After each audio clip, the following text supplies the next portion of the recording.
জনগণের রাজনীতি নাকি রাজনীতির জনগণ? রাজনীতির আয়নায় কতটা প্রতিফলন জনগণের, তাদের অবস্থান কোথায়, সেই হিসেবটি বুঝতেই যমুনা টেলিভিশনের রাজনীতির এই আয়োজনে পুরো সময় আপনাদের সাথে আছি আমি সাইফুদ্দিন রবিন।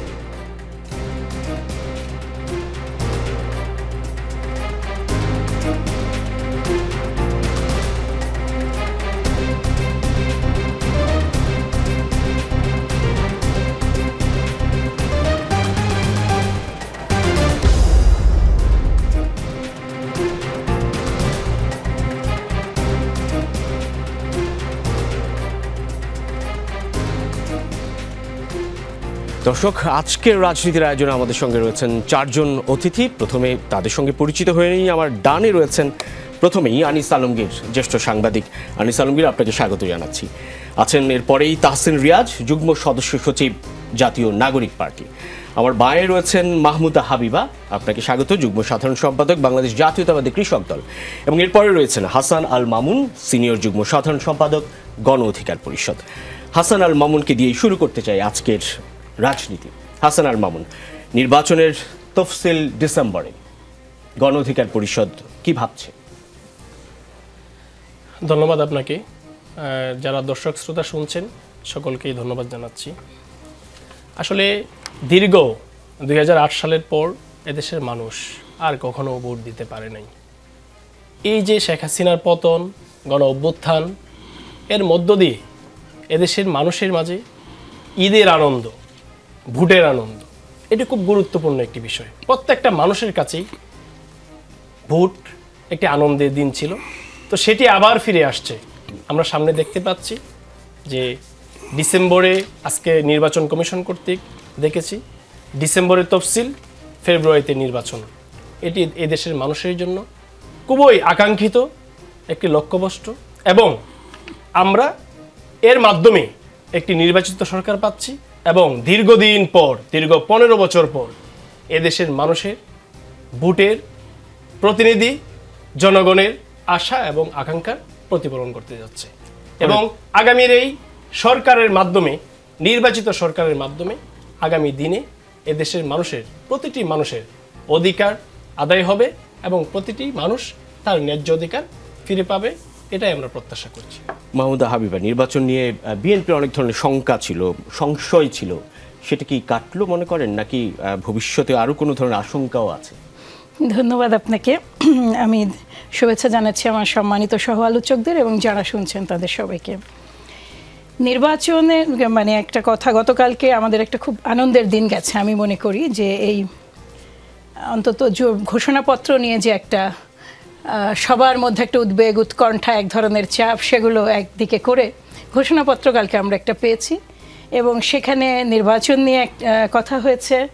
সবচেয়ে বড় কথা যে ঘোষণাপত্রের বিষয়ে স্বাগত জানায় এফর্টটাকে। সেই কখনোই সম্ভব না যে একটা ঘোষণাপত্র সকলকেই সন্তুষ্ট করবে, সেখানে কিছু প্লাস মাইনাস থাকলেও মোটের ওপরে আমরা এটাকে স্বাগত জানাচ্ছি। সম্পূর্ণরূপে সন্তুষ্ট ঘোষণাপত্র নিয়ে? সম্পূর্ণরূপে সন্তুষ্ট যদি কিছু করতে হয় সেটা তো বিএনপি ডকুমেন্ট হবে। আমি দল হিসেবে আমার যেটা চাওয়া, বাংলাদেশ জাতীয়তাবাদী দলের যেটা চাওয়া, সেটা যখন 100% ফুলফিল হবে, ওটা বাংলাদেশ জাতীয়তাবাদী দলের ডকুমেন্ট হবে। যে এটা রিয়ালিটিটা বুঝতে হবে যে আমরা প্রত্যেকে ভিন্ন রাজনৈতিক দলের, ভিন্ন মতাদর্শের মানুষ, একটা বেসিক জায়গায় আমরা সবাই একমত হয়েছে, একটা বেসিক জায়গায় আমরা একসাথে কাজ করেছি, একটা বেসিক জায়গায় আমরা বিজয় অর্জন করেছি। সেই প্রেক্ষাপটে প্রত্যেকের চাওয়া অনুযায়ী যতটুকু সন্নিবেশ করা গেছে সেটাকে সাধুবাদ জানানোটাই মানে মানে বাঞ্ছনীয় এই মুহূর্তে। কারণ আবারও যদি এটা নিয়ে আরেকটা ডিবেট বা এই ধরনের অসন্তোষ চলতে থাকে, আরও বহু কিছু তো ডিউ রয়ে গেছে। এই সরকারের তো কেবল জুলাই ঘোষণাপত্র, জুলাই সনদ এইটুকুই তো দায়িত্ব না। তাদের দায়িত্ব বিচারিক কার্যক্রম যতটুকু সম্ভব মানে আমি বলবো পারফেক্ট ওয়েতে এগিয়ে নিয়ে যাওয়া। আমি বলতে চাইছি যে সুচারুভাবে। বিচারিক কার্যক্রমটা তো সেন্সিটিভ বিষয়, যেখানে আপনি চাইলেও তাড়া করতে পারবেন না, আবার ধরুন এইটাকে চাইলে মানে দ্রুততার কারণে এটা অনেক সময় খেলো হয়ে যেতে পারে। ফলে সেই সময় যে মানবাধিকার বিরোধী অপরাধগুলো হয়েছে সেগুলোর যথাযথ শাস্তি অপরাধীদের হবে না, এইটা একটা বিষয়। দ্বিতীয় হচ্ছে নির্বাচনের বিষয়টা।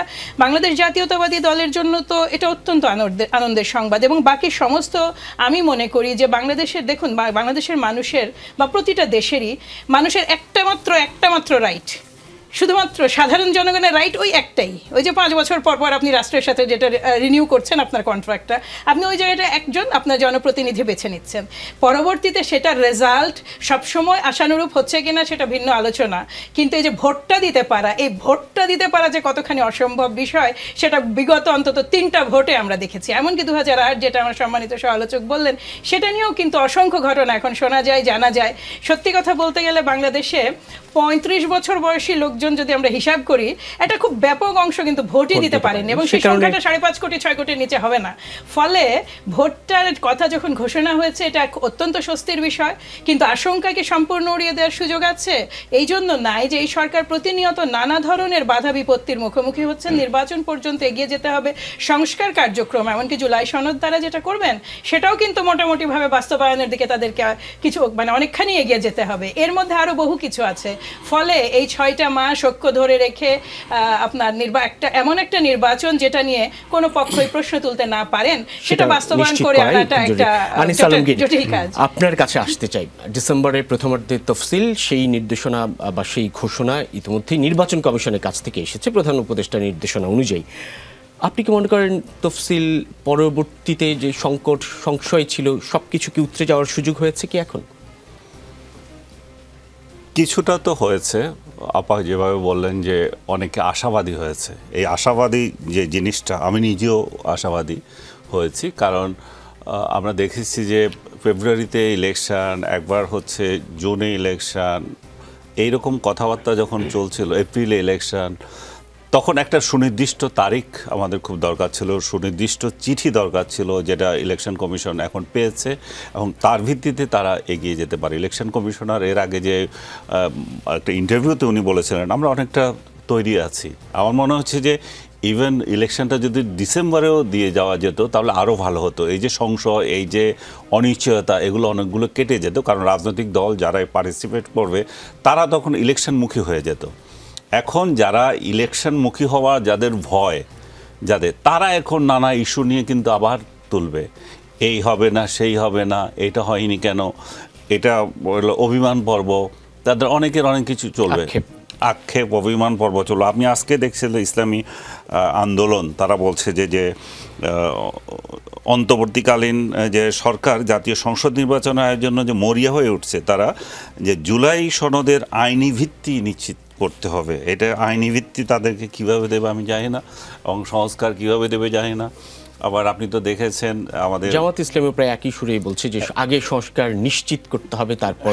জামাত ইসলামের নামটা আমি বলতে চাচ্ছিলাম, আপনি বললেন, তো তারাও একই কায়দায় এটা করছে। তো এই এবং যারা এনসিপি এখানে যাদের উপর আবার অনেকের প্রত্যাশা, এবং ইন্ডিয়ান গভর্নমেন্টও যাদেরকে অনেকটা ফেভার করে, তারা ইলেকশনে যাবে, তাদের তো বোধহয় এখনো হয়নি, নিবন্ধনও হয়নি, তাদেরও মান অভিমান অনেক আছে। আপনি তো দেখলেন যে একজন তো অভিমান করে বললেন যে আমি এই অনুষ্ঠানই বর্জন করে তারা সে প্রসঙ্গে নীরব প্রতিবাদ।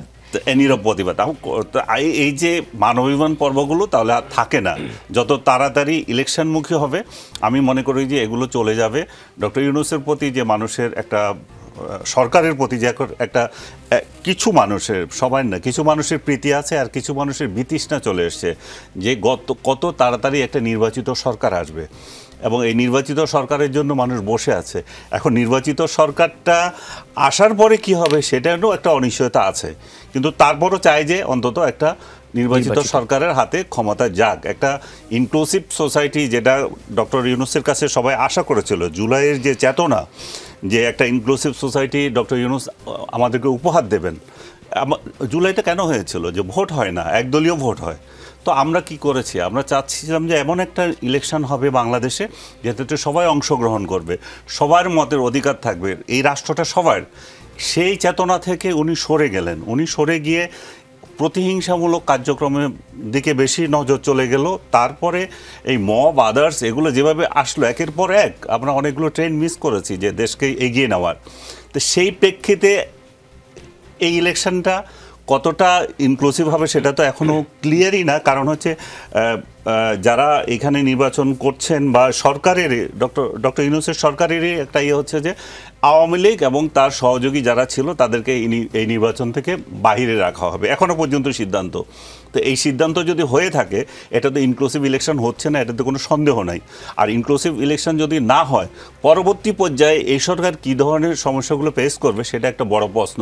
কিন্তু আমি তারপরও বলবো যে ডক্টর ইউনূস একটা নির্বাচন দিয়ে একটা নির্বাচিত সরকারের হাতে, সে যেই হোক, সে জামাত হোক, বিএনপি হোক, এনসিপি হোক, এটা নির্বাচিত সরকারের হাতে যদি ক্ষমতা দিয়ে যায়, মানুষ একটু স্বস্তি নিঃশ্বাস ফেলবে। কারণ একটা অনির্বাচিত সরকার, আমি বলবো না, তাদেরকেও তো কেউ না কেউ বসিয়েছে, একটা সাংবিধানিকভাবে তারা এসেছে, যে একটা তাদের হাতে সবচেয়ে বড় সমস্যা হচ্ছে ডক্টর ইউনূসের সরকার কিনা, সেটা মানুষ বুঝতে পারছে না। কখনো মনে হয় এটা জামাতের সরকার, কখনো মনে হয় এনসিপির সরকার।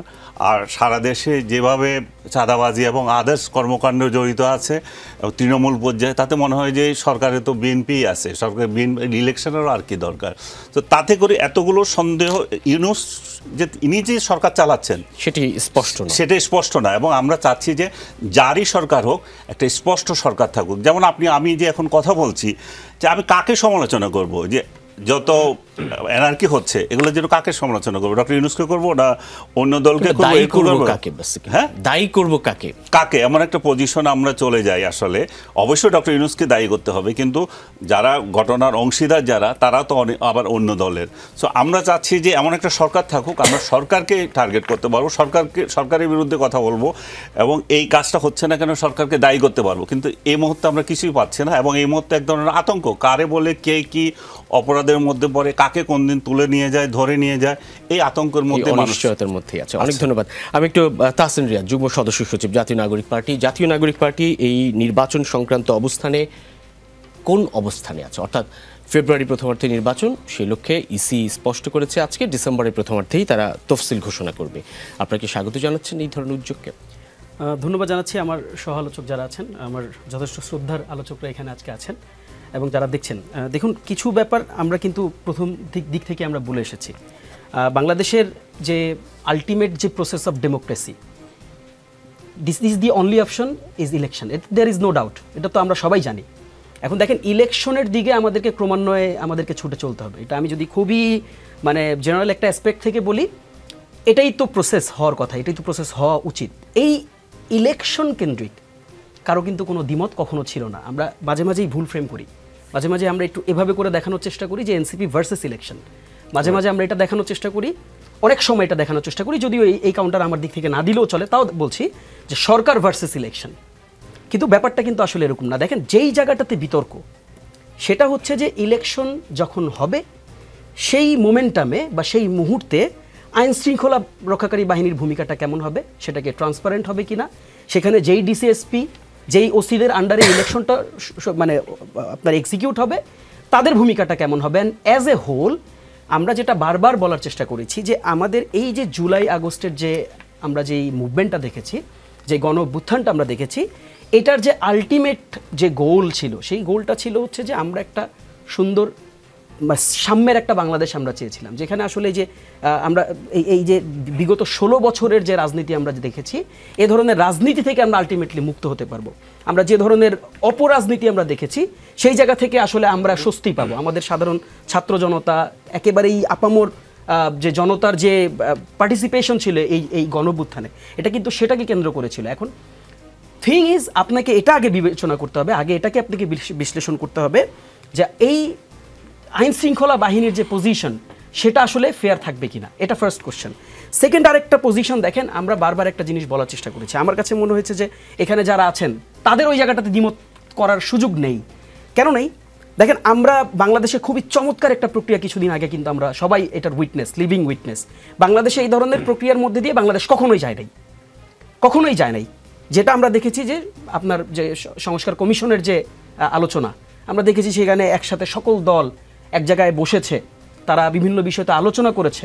হ্যাঁ, কিছু কিছু জায়গায় হয়তো নোট অফ ডিসেন্ট, আমরা সেটাও তো একটা ভালো চর্চা, সেটা তো খারাপ কোনো চর্চা না। কারণ আপনি যদি ব্যাপারটা যদি এমন হয় যে ডক্টর মোহাম্মদ ইউনূসের পক্ষ থেকে যা বলা হবে সবাই বলবে যে হ্যাঁ লাভ ভাই, খুবই ভালো, আপনি যেটা বলছেন এটা আমরা সবাই মেনে নিলাম, তাহলে তো বিউটি অফ ডেমোক্রেসিটা হারিয়ে যাবে। কাজেই বিএনপি এক কথা বলবে, সেখানে জামাত ইসলামী আরেক কথা বলবে, সেখানে এনসিপি আরেকটা কথা বলবে। এই বহুমত নিয়েই তো ডেমোক্রেসিটাকে এগিয়ে নিতে হবে আমাদের। কাজেই এই যে আমরা সংস্কার কমিশনের যে আলোচনাটা দেখেছি, সেটাকে কেন্দ্র করে যে জুলাই সনদটি আসার কথা, দেখেন সেই জুলাই সনদ বাস্তবায়নের ব্যাপারে আপনার এনসিপিকে মাথায় রাখার দরকার নেই, জনগণের কাছে সেই কনফিডেন্সটা ডেভেলপ করতে হবে। সেই কনফিডেন্সটা কি আছে বলে মনে হয়? আমি সেটার উত্তরটাই দিচ্ছি। সেই কনফিডেন্সটা আপনাকে দিতে হবে যে জুলাই সনদে যে সিদ্ধান্তগুলো পার্টিগুলো গ্রহণ করবে বা সাইন করবে, এই সত্যিকার অর্থে সেই সিদ্ধান্তগুলো বাস্তবিত হবে। এখন ঘটনাটা কোথায়? ঘটনাটা হচ্ছে ঠিক এই পয়েন্টে। আমাদের প্রপোজিশনটা হচ্ছে, হ্যাঁ আপনি যেটা হয়তো নিশ্চয় বলবেন যে সংস্কার তো ভাই একটা চলমান প্রক্রিয়া, এটা সারা জীবন ধরে চলবে, which is very right. We do not even have any disagreement regard this. মানে আপনার সংস্কার সারা জীবন ধরে আপনি চালাতে পারেন, বাট আমরা যেটা বলেছি যে অ্যাটলিস্ট আপনার এই ইলেকশন, অ্যাটলিস্ট আপনার যে কনস্টিটিউশনাল জটিলতা এখনও আছে, সেই জটিলতাগুলো থেকে ঊর্ধ্বে ওঠার জন্য যেই বিষয়গুলো ইলেকশনের আগে ইনশোর হওয়া দরকার, যেটাকে আমরা বলেছি লিগ্যাল ফ্রেমওয়ার্কের কথা, সেই লিগ্যাল ফ্রেমওয়ার্কের মধ্যে যদি এটা নিয়ে আসতে পারি, এটা বিএনপির জন্য কিন্তু অকল্যাণকর হবে না, এটা অন্য কোনো পার্টির জন্যই অকল্যাণকর হবে না, বরং সামগ্রিকভাবে আমাদের যে রাষ্ট্র ব্যবস্থা, যেই রাষ্ট্র ব্যবস্থার ফাঁক করে আমরা হাসিনাকে স্বৈরাচার হইতে দেখছি, যেই রাষ্ট্র ব্যবস্থার ফাঁক করে যেই সংবিধানকে ব্যবহার করে আমরা আয়নাঘর দেখছি, আমরা র্যাব দিয়ে তুলে নাও দেখছি, সেই জায়গা থেকে হয়তো আমাদের এই রাষ্ট্রটা স্বস্তিতে যাবে। এখন আপনি বলতে পারেন যে আমরা কাউকে ডাউট করতেছি, এখানে আমরা কাউকে ডাউট করতেছি না, আমরা বলতে চাইতেছি যে আমাদের কাছে যদি একটা বেটার ওয়ে থাকে, যদি সুন্দর একটা রাস্তা থাকে, সেই রাস্তায় আপনি হাঁটবেন না কেন? আমাদের অন্তর্বর্তী সরকার এখন পর্যন্ত সেই রাস্তায় হাঁটছে না, না হেঁটেই নির্বাচনের তফসিল কিংবা নির্বাচন হওয়ার বিষয়ে ঘোষণা দিয়েছে। না, আমি ঠিক এই যে কাট পজিশনে আমরা যেতে চাই না। আমরা তো জুলাই ঘোষণাপত্রকে স্বাগত জানিয়েছি, আসা উচিত কিনা মানে স্পষ্ট সরকারের আপনি আপনার পক্ষ থেকে করতে পারেন, বাট আমাদের কাছে মনে হয়েছে যে হ্যাঁ, এখানে আরো বেশি আলোচনার দাবি আছে, এখানে আরো বেশি আলোচনা করার সুযোগ আছে। আমার কাছে মনে হয় যেহেতু সংস্কার কমিশনে আমরা অনেক দ্বিমত বিষয় ছিল, তো আমরা একটা জায়গায় একটা টেবিলে আমরা আসতে পারছি। আমার মনে হয় যে বিএনপি যদি একটু উদারতার পরিচয় দেয়, আদার পলিটিক্যাল পার্টিসগুলো যদি আরেকটু করে উদারতার পরিচয় দেয়, তাহলে এই সংকটগুলো আমরা নিরসন করতে পারবো। তবে খেয়াল রাখতে হবে আমাদের এই যে সৌহার্দ্যপূর্ণ আলোচনায় যাতে অন্য কেউ ফাঁকফোকর দিয়ে ঢুকে আমাদের মধ্যে বিভেদ সৃষ্টি করতে না পারে। হাসান আল মামুন, আপনারা কি মনে করেন যে আসলে সরকার, রিয়াজ যেমনটি বলছেন যে সংস্কার, সেই সংস্কারের বাস্তবায়ন সেসবকে উপেক্ষা করেই নির্বাচনের দিকে হাঁটছে, এরকমটি মনে হচ্ছে? দেখুন, আমরা আসলে সংস্কার কমিশনে গিয়েছি এবং যে বিষয়গুলো আসলে সংস্কার কমিশনে উত্থাপিত হয়েছে, এগুলো আসলে প্রত্যেকটা জিনিসেই আপনি এটাই দুদিনে আসলে সংবিধান সংশোধন করা বা আপনি বিচার কার্য শুরু হয়েছে, হয়তো প্রত্যেকটা রায় আপনি দিতে পারবেন না, কিছু কিছু রায় হয়তো আপনার করতে পারবো, অ্যাপ্লিকেবল করতে পারবো। তো এইটা হচ্ছে আপনার একটা চলমান প্রক্রিয়া। এই চলমান প্রক্রিয়াকে যদি শুধুমাত্র আপনি এটা যদি এন্ডিং করতে চান, যে সংস্কারটা আমি শুরু করেছি এটা এখানে শেষ করব, তাহলে 10 বছর সময় লেগে যাবে। যদি পুরো যে আওয়ামী লীগের যে পুরো সেট আপ, এবং আমি এইখানে একটু আলমগীর ভাইকে একটু বলতে চাই, উনি বলছেন যে ডক্টর মোহাম্মদ ইউনূস আসলে আওয়ামী লীগকে না এনে যদি আসলে নির্বাচনটা করে, তাহলে ইনক্লুসিভ নির্বাচনটা হচ্ছে না। আমি ওনাকে প্রশ্ন করতে চাই, 2014 সালের নির্বাচন, 2024-এর নির্বাচন বাংলাদেশের, এটা আমরা একদম ক্লিয়ার সবাই জানি, বিএনপি, জামাত ইসলাম এবং আদার্স, এরা হচ্ছে একটা বড় প্রতিপক্ষ, আওয়ামী লীগের বাহিরে এরা একটা বড় প্রতিপক্ষ। এই নির্বাচনগুলোতে যখন বিএনপিকে বাহিরে রেখে, জামাত ইসলামকে বাহিরে রেখে, গণ অধিকারকে বাহিরে রেখে যখন আওয়ামী লীগ এককভাবে একতরফা নির্বাচন করেছে, তখন কিন্তু ইনক্লুসিভ ইলেকশন এই ওয়ার্ডটি কিন্তু আমরা কোনো সুশীলের মুখ থেকে শুনি নাই। তাহলে আমি যদি বলি যে আওয়ামী লীগকে আমার কেন আনতে হবে, যে আওয়ামী লীগ আমার বুকের উপর গুলি চালিয়েছে, 2000 নিরীহ মানুষকে হত্যা করেছে, সে আওয়ামী লীগকে নিয়ে আমি বাংলাদেশের রাজনীতি করব? আমি জার্মানির নাৎসি বাহিনী যেরকমভাবে চিরতরে ব্যানিশ হয়ে গিয়েছিল, নিশ্চিহ্ন হয়ে গিয়েছিল, আওয়ামী লীগকেও এই বাংলাদেশে প্রত্যেকটা আওয়ামী লীগের নেতাকর্মীকে আজকে এই যে দেশে পুলিশের কন্ট্রোল নাই, কেন কন্ট্রোল নাই? পলিটিক্যাল পার্টির যে পাওয়ার ছিল, সেই পাওয়ারটা তারা জনগণের উপর অ্যাপ্লাই করেছে আওয়ামী লীগ 17 বছর, সেই যে আপনার প্রভাবটা সেটা কিন্তু জনগণের উপর এখনো বিরাজমান। আওয়ামী লীগ যা করেছে, পুলিশ যা করেছে, এটা কিন্তু বিরাজমান। দেশ যে স্টেবল হচ্ছে না, এটা কিন্তু এই যে দীর্ঘ 17 বছর যে আওয়ামী লীগ যেভাবে শাসন করে গেছে, এটার প্রভাব কিন্তু রয়ে গেছে। সুতরাং আমি এখানে বলবো ইনক্লুসিভ, এক্সক্লুসিভ যে কোনো ওয়ার্ড দ্বারাই আপনি এখানে বিবেচনা করেন, আওয়ামী লীগকে অন্ততপক্ষে বাংলাদেশে আর কোনোদিন রাজনীতি করতে দেওয়া উচিত না। আরেকটি কথা বলি, আগামী 30 থেকে 40 বছর আওয়ামী লীগ বাংলাদেশে রাজনীতি করতে পারবে না। এটা একটা কারণ আছে। কারণটা হচ্ছে, আপনি এবার যারা আন্দোলনের নেতৃত্ব দিয়েছে, এরা 2018 সালের কোটা সংস্কার আন্দোলনের নেতৃত্ব দিয়েছে, এরা নিরাপদ সড়ক আন্দোলনের নেতৃত্ব দিয়েছে। এই নেতৃত্বই কিন্তু শেখ হাসিনার পতন ঘটিয়েছে 24-এ। এই কোটা আন্দোলনকে কেন্দ্র করে 18 সালের যে কোটা সংস্কার আন্দোলন, আমরা 8 মাস আন্দোলন করে যে শেখ হাসিনা সংসদে একমাত্র প্রথম শেখ হাসিনা সংসদে দাঁড়িয়ে সে ভাষণ দিয়ে বলতে বাধ্য হয়েছে যে সরকারি চাকরি তার কোনো কোটাই থাকবে না, এবং সে পরিকল্পিতভাবে সেটা হাইকোর্টের মাধ্যমে আবার যখন কোটা ফিরিয়ে আনার চেষ্টা করলো 24-এ, সেই 18 সালের পরিপত্র পূর্ণবহালের দাবিতে আবু সাইদ প্রথম জীবন দিয়েছে। আবু সাইদ কিন্তু গণ অভ্যুত্থানে জীবন দেয় নাই, এই গণ অভ্যুত্থানের জন্য জীবন দেয় নাই। আবু সাইদ সরকারি চাকরিতে কোটা ব্যবস্থা বাতিলের জন্য কিংবা 18 সালের যে পরিপত্র ছিল সেটি পূর্ণবহালের জন্য প্রথম শহীদ হয়েছে, এবং এই আবু সাইদের শহীদের ফলেই কিন্তু পরবর্তী সময়ে সরকার পতন হয়েছে, গণ অভ্যুত্থান হয়েছে। সুতরাং আমি বলবো, আওয়ামী লীগের যে অপকর্ম, আপনি একটা ওয়ার্ডে যাবেন, গ্রামের একজন একটা ওয়ার্ডে, সেইখানে যারা আওয়ামী লীগের দায়িত্বে ছিল, যারা পদে ছিল, এদের দ্বারা প্রত্যেকটা মানুষ, গ্রামের মানুষ, সালিশ বিচার থেকে শুরু করে এরা প্রত্যেকটা মানুষ ক্রাইমের সাথে জড়িত। এবং আমি এই অন্তর্বর্তীকালীন সরকারকে বিনীতভাবে আহ্বান জানাবো, অনুরোধ জানাবো, এই প্রত্যেকটা ঘটনার সুষ্ঠু তদন্তের মাধ্যমে আওয়ামী লীগের প্রত্যেকটা নেতাকর্মীকে বিচারের আওতায়। আপনার অবস্থান আওয়ামী লীগ ছাড়া নির্বাচন, আওয়ামী লীগ ছাড়া না শুধুমাত্র, এবং রাজনীতিতে আওয়ামী লীগকে বাংলাদেশ থেকে চিরতরে বেনিশ করে দেওয়া। এটাই মাহমুদা হাবিবা, আপনিও কি হাসানুল মামুনের সঙ্গে এক অবস্থানে আছেন কিনা? আপনার কি মনে হয় আওয়ামী লীগ ছাড়া ইনক্লুসিভ নির্বাচন হবে না, সেই প্রশ্নটা ওঠা ঠিক নয়, এরকমটি কি মনে হয়? এখানে এই প্রশ্নটা কমপ্লেক্স, এটা খুব কমপ্লেক্স কোশ্চেন। এটা এইভাবে যে জাস্ট একটা অ্যান্সার দেওয়া, এটা কিন্তু এত সহজ না।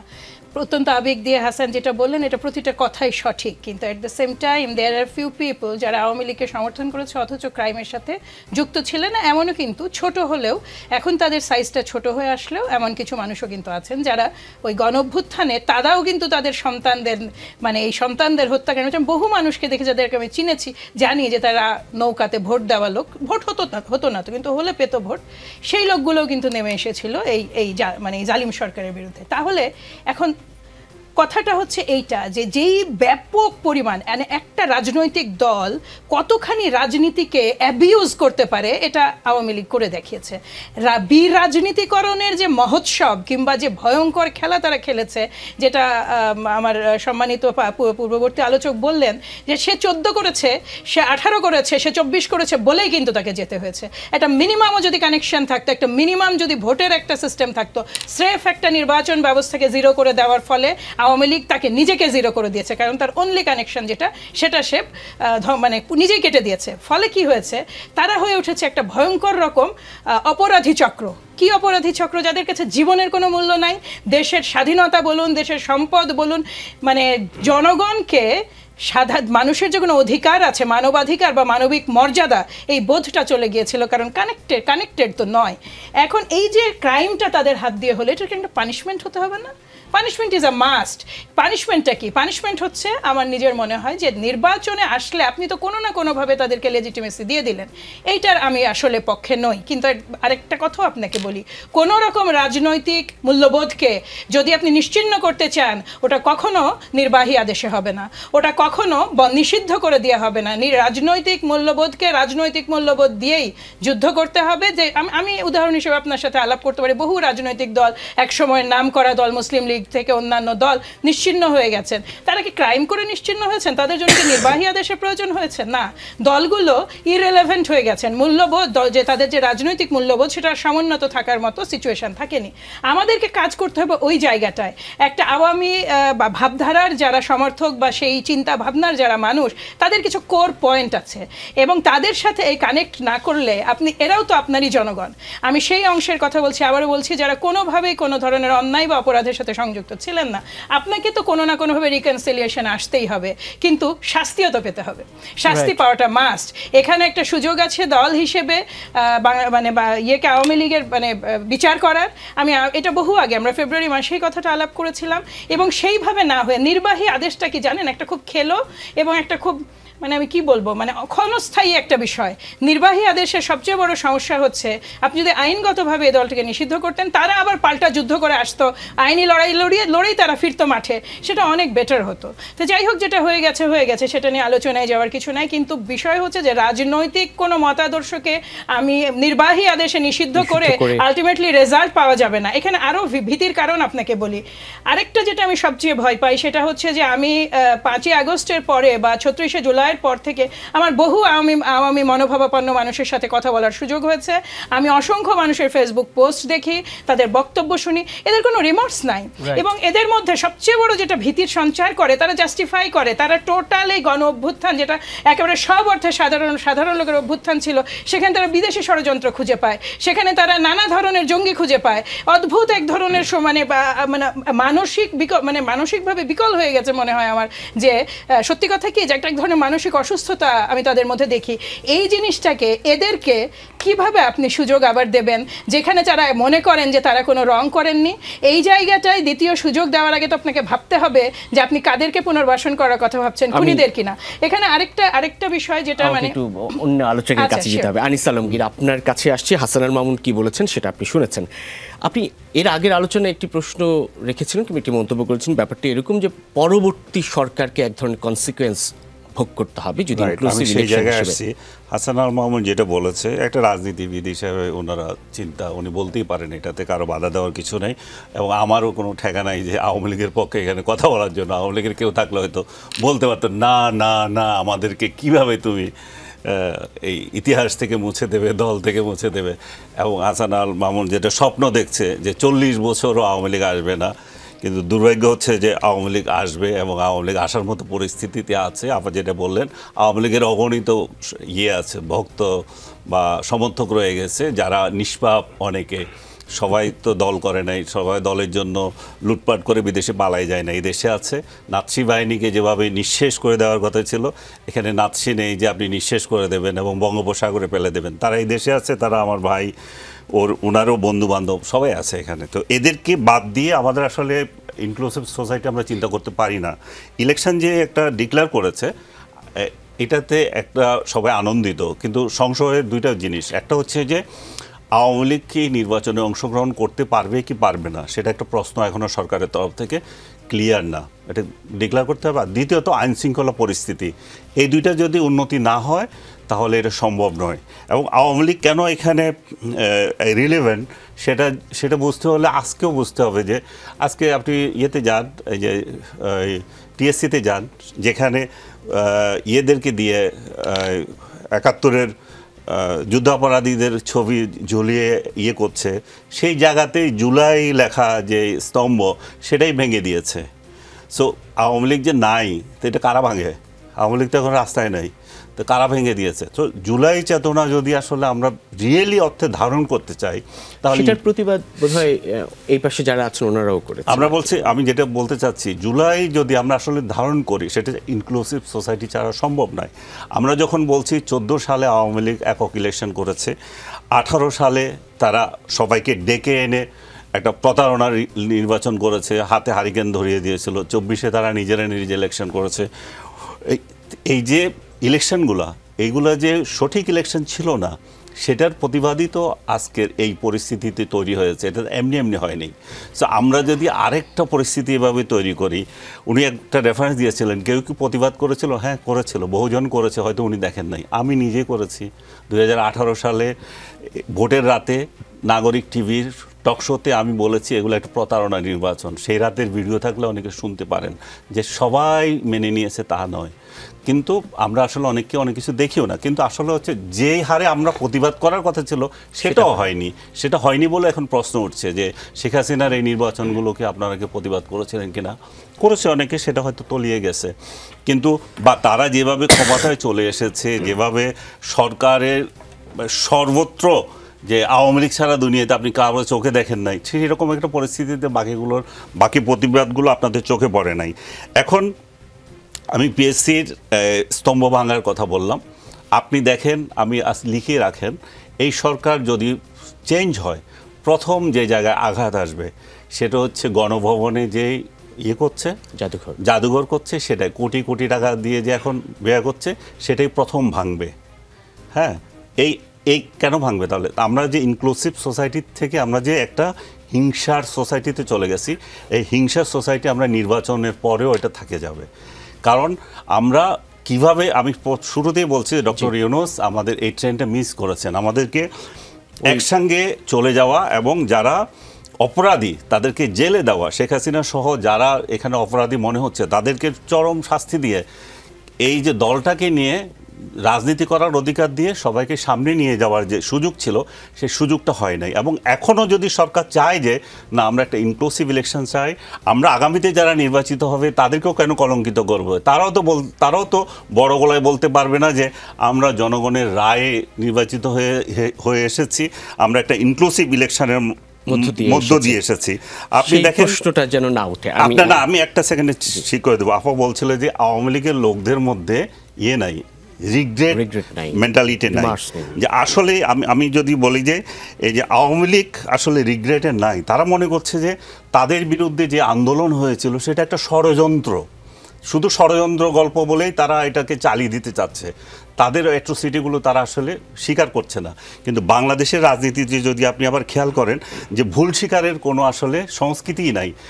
জামাতের 10 জনকে রায় সাজা দিয়ে দিল, তারপরও আজ পর্যন্ত 54 বছর পরেও জামাত কি কোনো ভুল স্বীকার করেছে? তারা কি এর জন্য ক্ষমা চেয়েছে?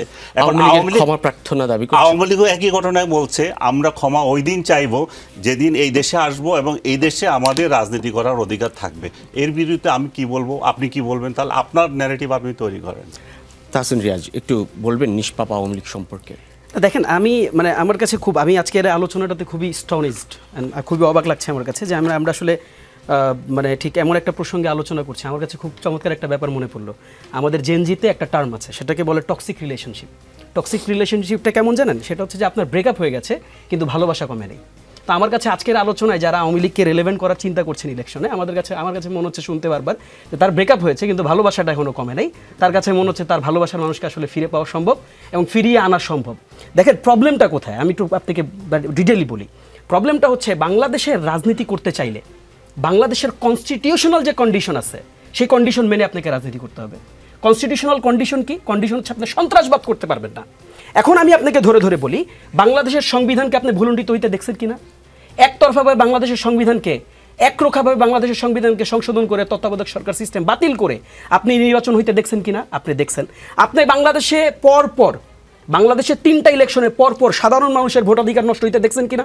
আপনি দেখছেন। You are the living witness, আপনি দেখছেন। আমি যদি বলি আপনি বাংলাদেশে মানবাধিকার ভুলুণ্ঠিত হইতে দেখছেন, আপনি পিলখানা দেখছেন, আপনি শাপলা দেখছেন, আপনি অসংখ্য গণহত্যা আপনি দেখছেন। এটা we are the living witness. And then আমি যদি বলি আপনি সাধারণ মানুষের যে মৌলিক অধিকার, এই মৌলিক অধিকারগুলো আপনি ভুলুণ্ঠিত হইতে দেখেন নাই, আপনি আয়নাঘর দেখেন নাই, আপনি কি দেখেন নাই কিভাবে করে র্যাপ তুলে নিয়ে ক্রস ফায়ার করে একটা মানুষকে মারতে একটা বুলেট যথেষ্ট হয়, একটা মানুষকে মারতে 11টা বুলেট তারা খরচ করছে। আপনি কি দেখেন নাই? এটা কারা করছে, কাদের নির্দেশে করছে? এই জবগুলো আমাদেরকে নিয়ে তারপর আওয়ামী লীগকে রিলেভেন্ট করতে হবে। আপনি কি দেখেন নাই 1,18,000 কোটি টাকা, যেটা আপনি ক্যালকুলেটারে আপনাকে এখন লিখতে বললে আপনি লিখতে পারবেন না কিভাবে 1,18,000 কোটি টাকা লিখতে হয়? You even never know. এই টাকা বাংলাদেশের বাইরে আমরা দেখেছি ঋণ নিয়ে বাংলাদেশের বাইরে পাচার করতে। আপনি কি দেখেন নাই $240 বিলিয়ন, যেটা বাংলাদেশের বাইরে এই আওয়ামী পরিবারের যে সব কর্মকর্তা, আমি শেষ করি, আওয়ামী পরিবারের যে কর্মকর্তারা তারা পাচার করছে? আপনি দেখেন নাই?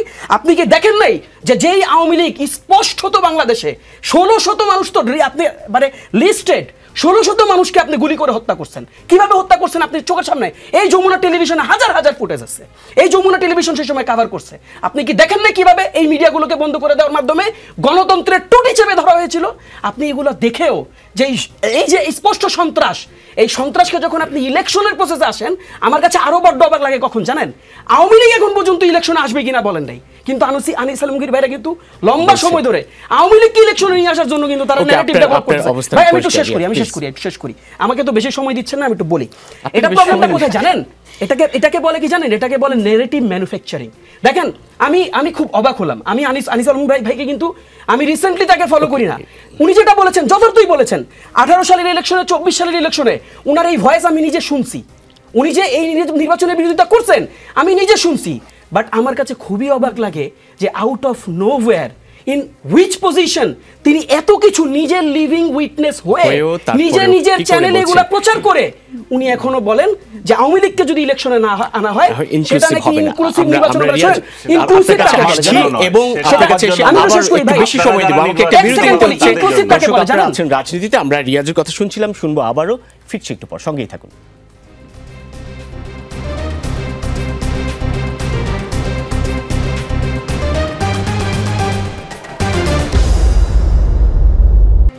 আবারও স্বাগত রাজনীতিতে। আর আমাদের সঙ্গে রয়েছেন আজকে চারজন অতিথি। আবারও ফিরছি তাহসিন রিয়াজকে দিয়ে শুরু করছি, যুগ্ম সদস্য সচিব, জাতীয় নাগরিক পার্টি।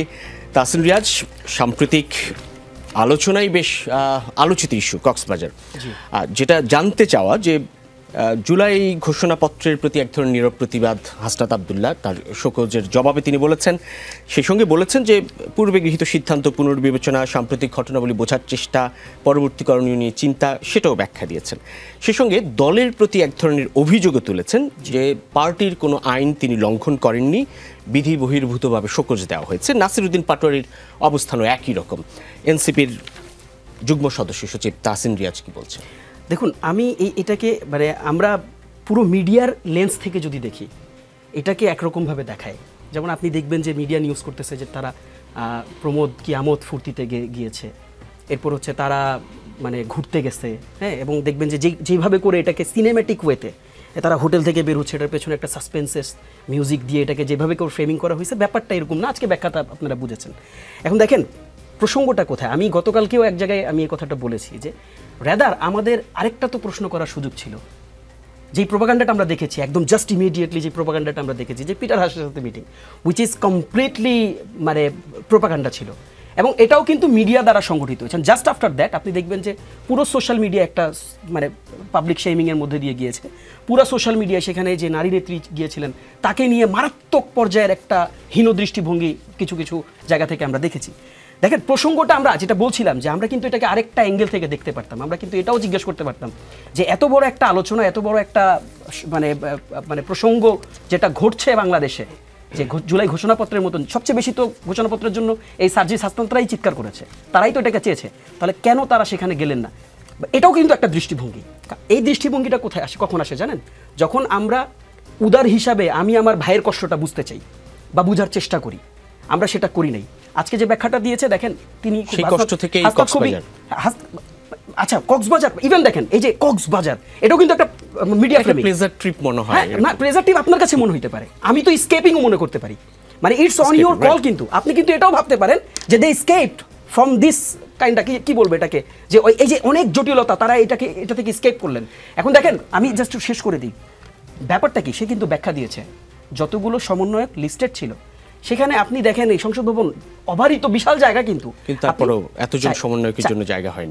চাইলেও কিন্তু সেখানে নিয়ে আসতে পারতেন। এবং আমার কাছে মনে হয় কি জানেন, আমার কাছে মনে হয় তাদেরকে নিয়ে আসলে এই বিএনপি তাদেরকে আলমগীন করতো, তাদেরকে জড়ায় ধরতো, এই জামাত ইসলামী হয়তো তাদেরকে জড়ায় ধরে তাদেরকে দেখতো, কথা বলতো। আলটিমেটলি কি হলো জানেন? আলটিমেটলি হলো আপনি এত মহৎপূর্ণ যে অনুষ্ঠান, এই অনুষ্ঠানে এই সমস্ত রত্নদেরকে আপনি সামনে আনতে পারলেন। দুইজনের অবস্থানে শোকজ নোটিসের জবাবে মনে হচ্ছে তারা দলের প্রতি এক ধরনের ক্ষুব্ধ হয়েছে, পার্টিকে আইন লঙ্ঘন করেছে। ইটস ভেরি ওকে। দেখেন এই সবকিছুকে আমরা একটু ড্রামাটিক ওয়েতে দেখাইতে পছন্দ করি। সমস্যাটা কি জানেন? সমস্যাটা হচ্ছে ইন্টারনাল পার্টি ডেমোক্রেসি কেমন হইতে পারে এটা আমরা দেখি না। আমি 10 দিন চায়না ছিলাম, আমি চায়নায় তাদের কমিউনিস্ট পার্টির ইন্টারনাল ডেমোক্রেসি নিয়ে খুব কাছ থেকে আমার দেখার সুযোগ হয়েছে। বলে দিই ভাই, জাস্ট 30 সেকেন্ডে বলি, দেখার সুযোগ হয়েছে। আমরা সেখানে দেখেছি তো। আমি এখানে আনিস ভাই আমরা যদি একটা প্ল্যাটফর্মে থাকি, আমি তো তার ব্যাপারে আমার তো মনক্ষুণ্ণ হইতেই পারে। এটা হইলে যে তার কারো ইজ্জত চলে যায়, মান চলে যায়, এইভাবেই কেন দেখতে হবে? বরং এটাকে তো একটা বিউটিফুল অ্যাঙ্গেল থেকেও দেখা যায় যে আমি আমার পার্টির ব্যাপারে বাইরে এসেও কথা বলতে পারি, আমি আমার পার্টির ব্যাপারে বাইরে এসেও সমালোচনা করতে পারি। দেখেন পার্টি করা এটা তো হিডেন কোনো থিং না, এটা গোপন কোনো বিষয় না। You can go for. আমি রিয়াজের সাথে অনেকটাই একমত, বিশেষ করে ওই অংশে তাদের যে সমন্বয়কগুলো ছিল, আমার মনে হয় সেদিন সব কটা সমন্বয়কে দাওয়া দিতে পারত।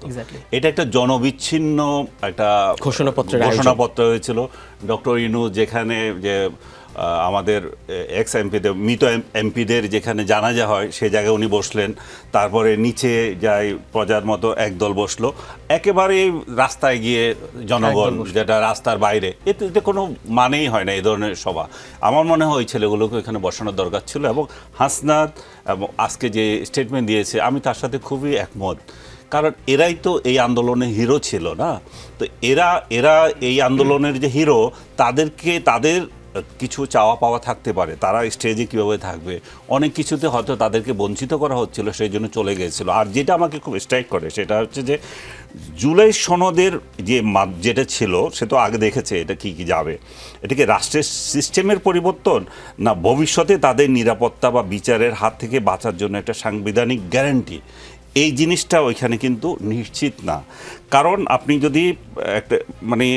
যদি দেখেন যে জুলাই সনদে তাদের এই ভবিষ্যৎ নিরাপত্তার বিষয়টা একটা বড় ইস্যু ছিল, তার জন্য আইনগত একটা কাঠামো তৈরি করার বিষয়টা ছিল এবং অনেকে ভেবেছিলেন সেটা, কিন্তু এখানে বিষয়টি পরবর্তী নির্বাচিত সংসদের উপর ছেড়ে দেওয়া হয়েছে। বাস্তবে এটা আইনগতভাবে কি হবে আমরা এখনও জানি না। আরেকটা বিষয় হচ্ছে যে বাংলাদেশের ইন্ডেমনিটি যে বিষয় দেওয়াটা, যে বিষয়টা যে আপনি 5 তারিখের পরে কি অপরাধ করেছেন এই করেন, এগুলো যদি আবার বিচার হয়, যেমন একটা মেয়ের কথা আমি শুরুতে বলছিলাম, সে বলছিল যে এই আওয়ামী লীগ যদি ফিরে আসে তাহলে আমাদেরকে তো রাস্তায় মারবে এবং আমাদেরকে বিচারিকভাবে মারা হবে। এই যে আশঙ্কা একজন জুলাই বীরদের মধ্যে, সেই আশঙ্কাটা কেন ঢুকে গেছে?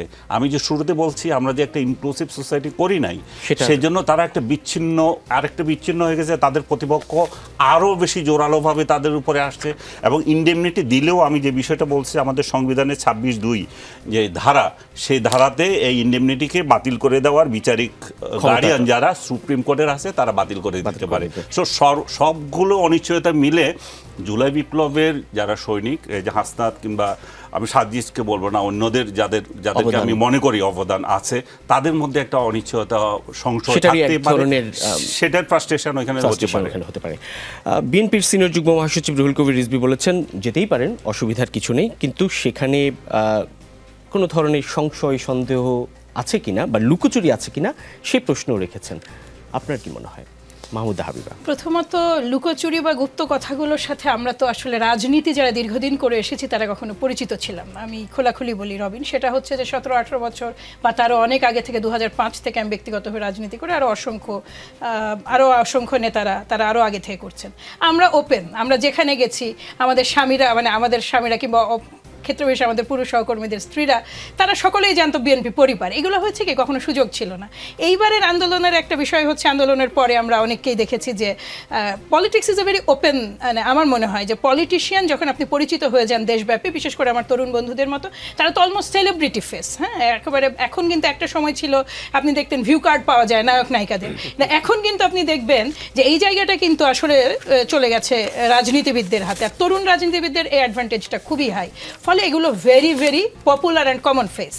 এই ফেস ওপেন হলে তো কোনো দোষের কিছু নাই। আমার ক্ষোভ সেটা আমি যেটা আমার সম্মানিত সহ-আলোচক বললেন তাসকিন, যে আমার ক্ষোভ তো আমি জানাতেই পারি। দলের ক্ষোভটা যদিও সাংগঠনিক কাঠামোর সৌন্দর্য রাখার জন্য আমার উচিত প্রথমে ফোরামে ডিসকাস করা, পরে একান্ত অগত্যা হলে বাইরে আসা। কিন্তু এই যে যাওয়াটাই, ট্রাভেলটা, টোটাল বিষয়টা, যেমন ধরুন আমরা যেমন দেখলাম হঠাৎ করে জুলাই আগস্টের পরে অনেককেই তাদের ডিফারেন্ট একটা পরিচয় ছিল, তারা বলেছেন যে ওপেন রাজনীতি করতে পারিনি, আমরা ছাত্রলীগকে ছাত্র শিবির হতে দেখেছি, এরকম আরও অসংখ্য বিষয় আছে। দেখেন এই বিশ্ববিদ্যালয় তো ইনারাও রাজনীতি করেছেন, একেবারে 14-15 বার মার খেয়ে একেবারে সোজা হয়ে গেছেন। তারা তো কোনো সময় মনে করেননি যে অন্য কোনো পরিচয় প্রয়োজন আছে। ফলে এই যে রাজনীতির মধ্যে যে একটা লুকাচুরি থাকতে পারে বা চলাফেরে যে লুকাচুরি থাকতে পারে, আপনি যদি কোনো কারণে কোনো প্রয়োজনে আপনার সেনাবাহিনীর সাথে একটা মিটিং করতে হয়, এটা কিন্তু গোপনীয় কোনো বিষয় হওয়া উচিত নয়। কারণ আপনি রাজনীতি করছেন, আপনার প্রতি আস্থাটা রাখা হয় যে আপনি দেশের ভালোর জন্য এবং আপনার জনগণের ভালোর জন্য কাজ করছেন। এই গোপন বিষয়গুলো, ধরুন ইনারা মন খারাপ করেছেন, চলে গেছেন, পেছনের দরজা দিয়ে বেরিয়েছেন, ফলে হয়েছে কি একটা গ্রুপ কিন্তু সক্রিয় হয়ে আছে এগুলো নিয়ে এক সুযোগ ধরনের, পেয়েছে। হ্যাঁ এক ধরনের, আপনি কিন্তু প্রথম সুযোগটা দিচ্ছেন, এটা আমি খুব ওপেন হতে পারতো, এটা ওপেন হলে কোনো দোষের কিছুই ছিল না। কেন তারা কি একটা খুব কক্সবাজার ছাড়া বাংলাদেশের জায়গায় বা কোথায় আছে বলুন? আপনি সকালে যে বিকালে আসা যদি একটা 2 ঘন্টা আপনি ফ্লাইটেরও সুযোগ আছে। হ্যাঁ মানে বেস্ট, এইটা একটা জায়গা। কিন্তু এইটা শুধু আমি আবারও বলি, politics should be very straightforward. Once you are in politics your every move ওই ভাই হিসেবে কেউ দেখবে না কিন্তু। তাসকিন আবারও আমি বলি ভাই, আপনার প্রতিটা মুভ, আপনার নিয়ত কি, আপনার ইন্টেনশন কি, দ্যাট রিয়েলি ডাজন্ট ম্যাটার। আপনার প্রসেসটা স্বচ্ছ হচ্ছে কিনা আপনি বাধ্য।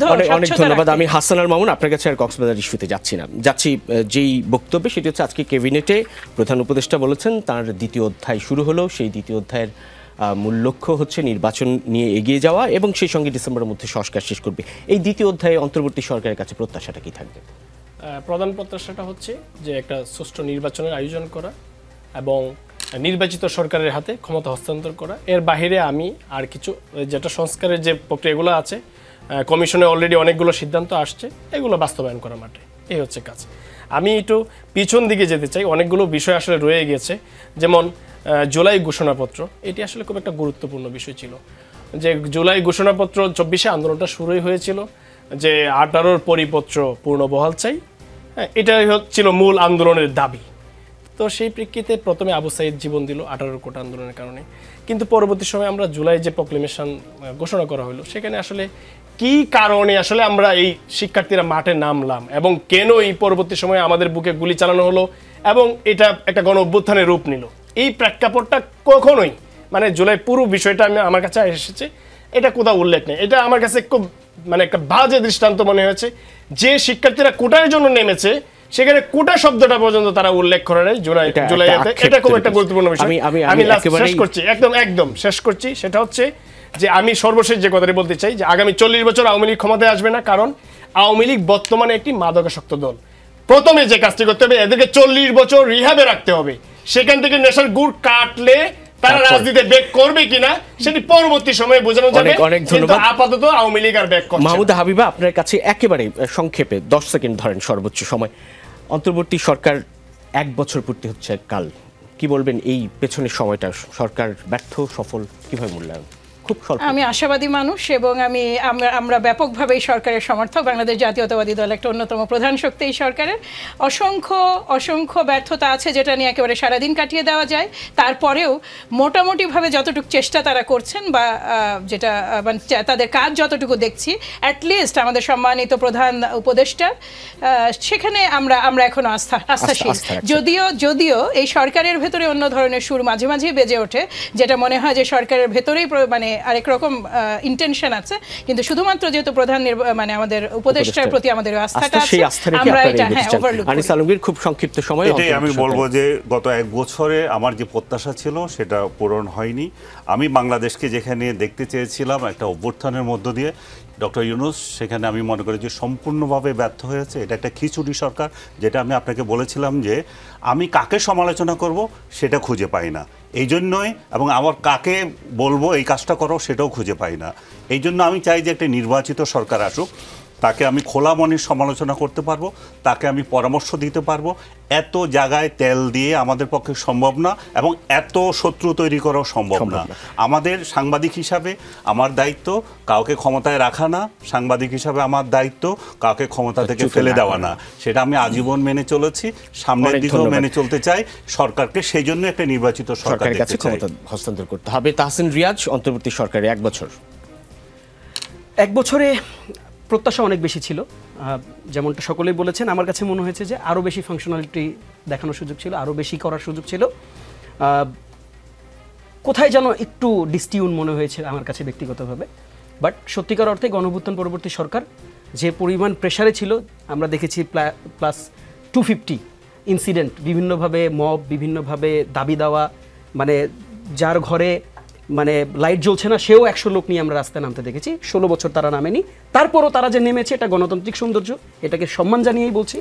এত বাধা, এত বিপত্তি, এরপরও যে সরকার এক ধীর গতিতে ভালোর দিকে এগোচ্ছে, এটাকে আমরা স্বাগত জানাতে চাই, এটাকে আমরা ভালোর দিকে ভালোভাবেই দেখতে চাই। একটা ব্যাপার অনেক বেশি গুরুত্বপূর্ণ, ইলেকশনকে আমরা ইলেকশনকে ডেফিনেটলি স্বাগত জানাচ্ছি, জানাতে চাই। তবে ইলেকশনের প্রিরিকুইজিটে যে সমস্ত কন্ডিশন আছে, যে পিলারগুলোকে শক্ত করা দরকার, একটা ফ্রি ফেয়ার সেটা ensure করতে হবে। এনশিওর করার জন্য যে ধরনের কর্মসূচি নেওয়া দরকার, সেই ধরনের কর্মসূচি নিয়েই সাধারণ মানুষকে এই আস্থায় ফেরাতে হবে, অন্যান্য দলকে এই আস্থায় ফেরাতে হবে, নতুন করে স্বৈরাচার আসবে না এবং তার ভোট সিকিউর থাকবে। অনেক অনেক ধন্যবাদ। আমাদের সঙ্গে আজকের আলোচনায় রাজনীতিতে ছিলেন তাহসিন রিয়াদ, যুগ্ম সদস্য সচিব জাতীয় নাগরিক পার্টি, ছিলেন আনিস আলমগীর, জ্যেষ্ঠ সাংবাদিক, মাহমুদা হাবিবা, যুগ্ম সাধারণ সম্পাদক বাংলাদেশ জাতীয়তাবাদী কৃষক দল, এবং হাসান আল মামুন, সিনিয়র যুগ্ম সাধারণ সম্পাদক গণ অধিকার পরিষদ। শেষ করতে হচ্ছে আজকের রাজনীতি কোনো শেষ নেই, তাই চলতে থাকবে। আগামী রোববার আবারও যমুনার পর্দায় ফিরবে রাজনীতি, এবং প্রত্যাশা ও প্রাপ্তি, সংশয় সন্দেহ সবকিছু দূর করে ঐক্য ধরে রেখে এগোবে বাংলাদেশ, সেই কামনা।